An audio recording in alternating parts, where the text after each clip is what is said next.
Officially, these people don't exist. They have no rights, no formal status.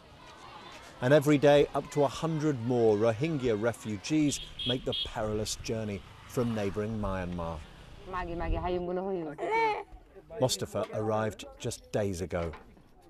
It took 10 days to get here. We had to crawl through the barbed wire fences. My son was hurt. We only made it by the grace of God.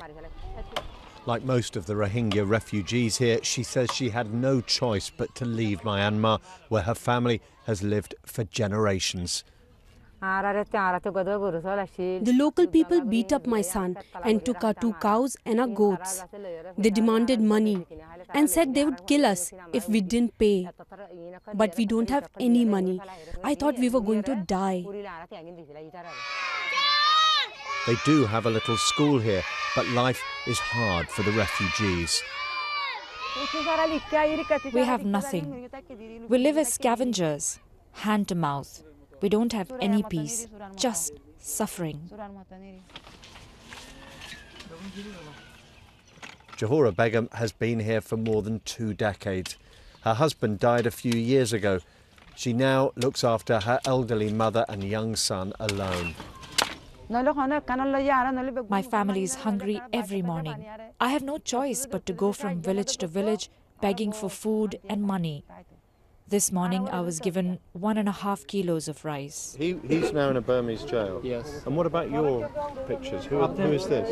It's easy to understand why people will take terrible risks in search of a better life. It's really overwhelming. I hadn't expected this at all. We came into the village and people just spontaneously came forward holding these pictures of sons and daughters, some of whom have been missing now for years. And even when someone does make it to Malaysia, the torment isn't over. Tahira Begum is calling her 14-year-old son. He travelled to Malaysia last year. It took 7 months to borrow the money to free him from jail. The people smugglers kept him in the jungle all that time. He told me he went to work today. But he has been so ill, I don't know how I'll ever pay the money.